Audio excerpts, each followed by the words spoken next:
So welcome back sa part 3 ng ating project mga tol na. So itong ating project na steel door na gate. So dito ina-assemble na natin yung mga design niya.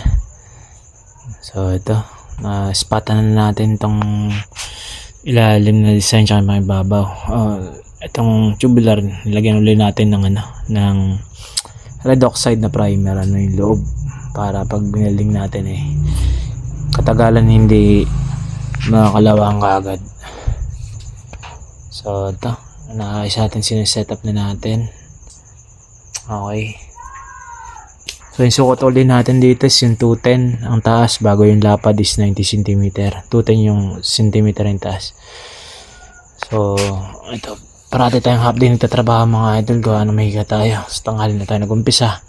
So ito yung pinaka-design niya sa gitna, itong stainless na ito na nabili natin sa online.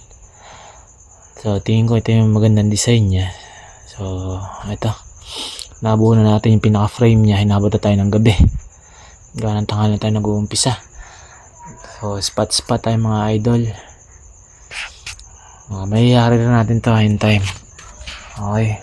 So sunod na ito yung gagawin ko dito sa pinagitna, yung square na yan. Matitira dyan yung banig-banig na tawag dito,